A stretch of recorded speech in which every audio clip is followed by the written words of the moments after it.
வாழ்க வாழ்க. திரு அண்ணாமலையாரை போற்றி. ஓம் குரு வாழ்க. வணக்கம். அனைத்து ஆன்மீக அன்பர்கள் அனைவருக்கும் இந்த சிவடியின் ஏகே குரு சிவராஜனின் அன்பு கலந்த வணக்கங்கள். பொதுவாகவே வாழ்க்கையில் நம்ம எல்லாருக்கும் மாற்றங்கள், அதாவது நம்ம வாழ்க்கையில் ஒரு தொழில் தொடங்குறதா இருந்தாலும் சரி, ஒரு முன்னேற்றத்துக்கு ஒரு ஸ்டெப் எடுத்து வைக்கிறதா இருந்தாலும் சரி, இல்லை ஒரு சுப முகூர்த்தம், திருமணம் சார்ந்த விஷயங்கள், அதே போல் ஒரு குழந்தை பாக்கியம் இல்லைங்க சாமின்னு சொல்கிறவங்க, அதே போல் புதுசாக வீடு கட்ட முடியுமா, ரொம்ப நாளாக ட்ரை பண்ணிகிட்டு இருக்கேன் முடியலைங்கிறவங்களுக்கும் சரி, இந்த மாதிரி பல பிரச்சனைகள் அன்றாட மனிதர்கள் சந்திக்கிறாங்க.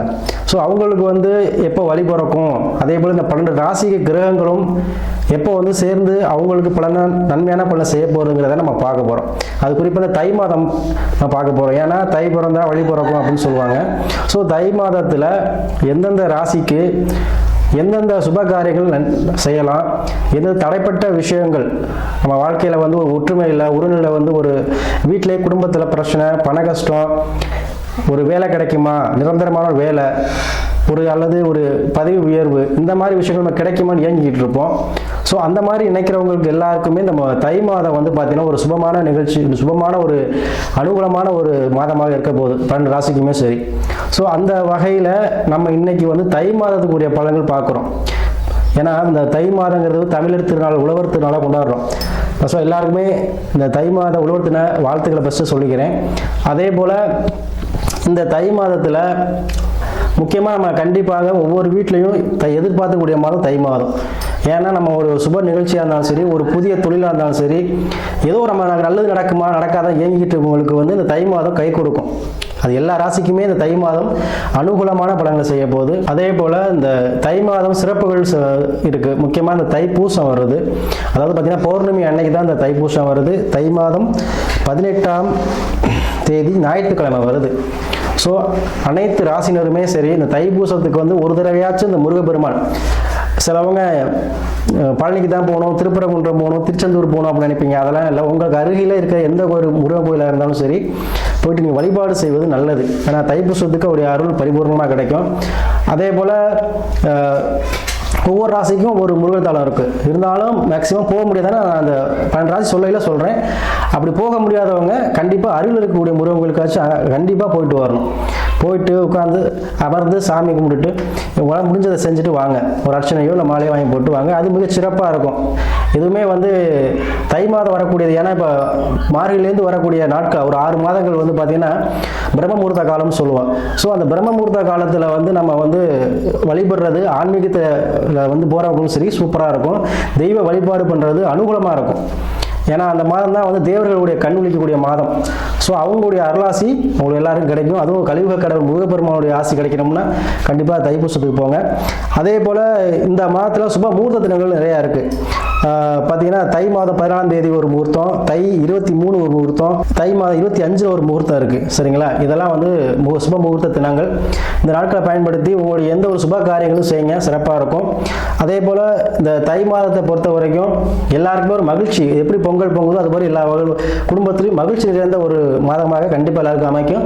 நம்ம ஒவ்வொரு ராசிக்கு உள்ள பலனை நம்ம வரிசையாக ஒன்றுனா பார்ப்போம். இப்போ இந்த மகர ராசிக்கு பார்த்தீங்கன்னா இந்த தை மாதம் எப்படி இருக்குன்னு பார்ப்போம். பொதுவாக இந்த மகர ராசிக்கு இந்த தை மாதம் உங்கள் ராசியிலேயே 4 கிரகங்கள் செவ்வாய் உச்சம் பெற்று சூரியனோடும் சுக்கிரனோடும் புதன்போடும் இருக்கிறார்.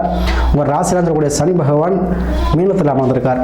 ஸோ சனி 3ல் இருக்கார். பொதுவாக சனி பகவான் 3 உபஜேசம் 3, 6, 11 இதெல்லாம் அமர்ந்தால் சிறப்பு. ஸோ இப்போ மகர ராசி பார்த்தீங்கன்னா உங்கள் ராசி 3ல் இருக்கும்பொழுது கண்டிப்பாக திருமணம் சார்ந்த விஷயங்கள் அதிகமாக நடைபெறக்கூடிய காலகட்டம் இந்த தை மாதம்.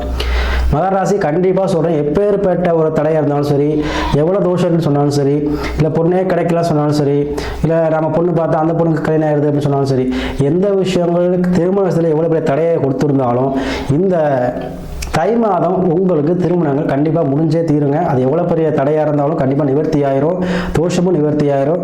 திருமணம் சார்ந்த விஷயங்கள் உங்களுக்கு கை கொடுக்கும். விருப்ப திருமணம் செய்யணும்னு சொல்லக்கூடியவங்க, அதாவது நான் பிடிச்ச பொண்ணை கல்யாணம் பண்ணலாமா, இல்லை நான் நினச்சிக்கிற பொண்ணை கல்யாணம் பண்ணலாமா, இல்லை நான் நினைக்கிற மாதிரி பொண்ணு அமையுமான்னு சொல்லக்கூடியவங்களுக்கு அவங்களுடைய விருப்பப்படியே கல்யாணம் அமையும். அதே போல் நிறைய பேர் லவ் பண்ணி சக்ஸஸ் ஆகுமான்னு யோசிச்சுட்டு இருப்பாங்க, நம்ம லவ் பண்ணுறோம் கல்யாணம் பண்ணிக்க முடியுமான்னு இருப்பாங்க. ஸோ அவங்களெல்லாம் விருப்பத்து நிமிடம் லவ் மேரேஜ் நடக்கிறதுக்கு அதிக வாய்ப்புகள் இந்த தை மாதத்தில் வரப்போகுது. அதே போல் லவ் சக்ஸஸ் ஆகுமான்னு சொல்லக்கூடியவங்களுக்கு, அன்பர்களுக்கு, டீனேஜில் இருக்கக்கூடியவங்களுக்கு இந்த லவ் கண்டிப்பாக சக்ஸஸ் ஆகும்.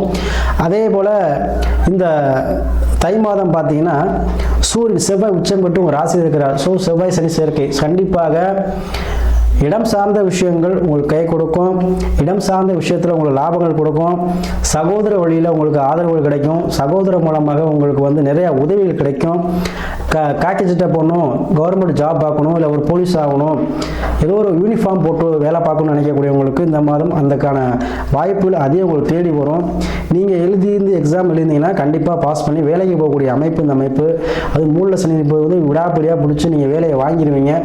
ஏதோ ஒரு வகையில் உத்தியோகத்துக்கு சொல்லக்கூடிய அமைப்பு அங்கே. ஏன்னா மகர ராசிக்கு பார்த்தீங்கன்னா இப்போ தான் வந்து 7.5 சனி முடிஞ்சிருக்கு. இவ்வளோ நாள் போட்டு படுத்தின பாட்டில் நீங்கள் நிறையா கற்றுருப்பீங்க. ஸோ அதனால உங்களுக்கு அந்த தெளிவு மூலமாக இப்போ வந்து நீங்கள் வந்து கரெக்டாக எல்லாமே செஞ்சுருவீங்க. அது இனிமேல் ஒரு காலம் உங்களுக்கு வந்து பொன்னான காலம். அதுவும் இந்த தை மாதத்துலேருந்தே ஆரம்பிக்குது. கண்டிப்பாக வேலை இல்லாதவர்களுக்கு கண்டிப்பாக வேலைவாய்ப்பு கிடைக்கும். யாருக்கெல்லாம் அந்த வேலைவாய்ப்பு போச்சோ, நிறைய பேர் வந்து இந்த 7.5 சனி காலத்தில் வேலைவாய்ப்பு இழந்திருப்பீங்க. குடும்பத்தில் பிரச்சனையாக இருந்திருக்கும். நிறைய பேர் குடும்ப சண்டையில் பிரிஞ்சிருப்பீங்க. நிறைய பேர் ஒரு எந்த விஷயம் தொட்டாலும் தடை தாமதமாகவே கொடுத்துருப்போம். ஸோ அவங்களுக்கெல்லாம் பார்த்தீங்கன்னா இந்த தை மாதத்தில் வந்து ஒரு நல்ல காலம், விடிவு காலம் பிறக்குது. புதிதாக பிஸ்னஸ் ஆரம்பிக்கலாம். இழந்தது அனைத்தையும் மீட்பதற்கான காலகட்டம் தை மாதத்தில் உங்களுக்கு ஆரம்பிக்குதுங்க. அது முக்கியமாக திருமணம் சார்ந்த விஷயங்கள் கண்டிப்பாக உங்களுக்கு இந்த மாதம் நடந்துடும். குழந்தை பாக்கியம் அப்படிங்கிறவங்களுக்கு கண்டிப்பாக குழந்தை பாக்கியம் கைமேல் வந்த பலனாக இந்த மாதத்தில் கொடுக்க போகுது. அதேபோல் பெண்கள் ஆதரவு, மாமி வழி உறவுல ஆதரவு, கவர்மெண்ட் சம்மந்தப்பட்ட விஷயத்தில் ஒரு ஆதரவு, அதே போல் எந்த விஷயத்தை நீங்கள் வந்து தொட்டாலும் தொடங்கக்கூடிய மாதமாக இந்த மாதம் இருக்கும். அதே போல் சந்திரன் சொல்லக்கூடிய 7ஆம் அதிபதி பார்த்தீங்கன்னா உங்களுக்கு அமர்வதால் கண்டிப்பாக யாருக்கெல்லாம் வந்து குழந்தை பாக்கியிலேயே தை மாதம் கன்ஃபார்ம் பண்ணிடுவீங்க. அதே போல் வெளிநாடு பயணம் செல்லக்கூடியவர்கள், வெளிநாட்டில் போகணும், வெளிநாடு இருக்கணும் அப்படிங்கிறவங்களுக்கு வெளிநாடு போகக்கூடிய அமைப்பு இருக்குது. அதே போல் பிற மதத்தவர்னால உங்களுக்கு ஆதாயம் கிடைக்கும். அதே போல் உங்களுடைய பேச்சு திறமையால் பிழைக்கக்கூடியவங்க, அதாவது தரகு வேலை இந்த மாதிரி ரியல் எஸ்டேட் பண்ணக்கூடியவங்களுக்கெல்லாம் இந்த மாதம் வந்து நல்ல மாதமாக இருக்குங்க. நீங்கள் சொல்லக்கூடிய விஷயங்களே மதிப்பாங்க. நீங்கள் பிரபலமாகக்கூடிய வாய்ப்புகள் இருக்குது. மகராசி அன்பர்கள் வந்து இந்த யூடியூப் இந்த மாதிரி கம்யூனிகேஷன் ஃபீல்டில் இருந்தீங்கன்னா உங்களுக்கு இந்த மாதம் அதிகமான உங்களுக்கு ஃபாலோவர்ஸோ அதிகமான பிரபலமாகக்கூடிய தன்மையும் உங்களுக்கு உண்டுங்க. அதே போல் புதன் சேர்க்கை இருக்கிறதுனால கண்டிப்பாக நீங்கள் பிஸ்னஸில் இந்த மாதம் வந்து அதிக லாபத்தை பெறுவீங்க. ஸோ மகராசி என்பவர்களுக்கு ராசிநாதன் மூலக்கலை முயற்சி சார வலுவாக இருக்கிறனால நீங்கள் இப்போ துணிஞ்சு எல்லா விஷயமே இறங்குவீங்க, அதில் வெற்றியும் காண்பீங்க. அதே போல் வீடு கட்டி வாங்கணும் அப்படின்னு சொல்லக்கூடிய அந்த யாரெல்லாம் வீடு கட்டியிருக்கீங்க, நான் பால் காய்ச்ச முடியல, இல்லை வீடு கட்டி பூச முடியல சொல்லக்கூடியவங்களுக்கு அது நிவர்த்தியாகக்கூடிய தன்மை இருக்கும். ஆல்ட்ரேஷன் பண்ணக்கூடிய அமைப்புகள் வருது. ஸோ இந்த தை மாதம் உங்களுக்கு நினைத்ததை முயற்சியை திருவினையாக்கக்கூடிய காலமாக இருக்கும். அதே போல் நீங்கள் வந்து என்ன பண்ணணும்னா உங்களுடைய தசாபுத்தியை பார்த்துக்கணும். எல்லாருக்குமே ஒரு தனிப்பட்ட முறையில் ஜாதகம் இருக்குது. ஸோ நமக்கு என்ன தசாப்தி இருக்குது அப்படின்னு பார்த்துக்கிட்டு நமக்கு நேரம் எப்படி போயிட்டு இருக்கு, எந்த கிரகம் தசை நடத்திக்கிட்டு இருக்கு, புத்தி நடத்தி பார்த்துட்டு அதற்கேற்ற முடிவெடுங்க. கண்டிப்பாக உங்கள் முயற்சிகள் எல்லாமே திருவினையாக்கும். அதே போல் நீங்கள் ட்ரான்ஸ்ஃபர் வேணும், வேலையில் வந்து ட்ரான்ஸ்ஃபரோ பதவி உயர்வோ இல்லை பர்மனெண்ட் ஜாப்போ எதிர்பார்க்கக்கூடியவங்களுக்கு கண்டிப்பாக கிடைக்கும். இதை நான் வந்து கண்டிப்பாக சொல்கிறேங்க. ஏன்னா சனி பகவான் உங்களுக்கு நல்ல இடத்துல இருக்கிறார். இந்த காலகட்டத்தில் இந்த தை மாதத்தில் உங்களுக்கு கிடைக்கக்கூடிய அனைத்து நன்மைகளும் கிடைக்கக்கூடிய மாதமாகவும் உங்களுக்கு அமைய போகிறது.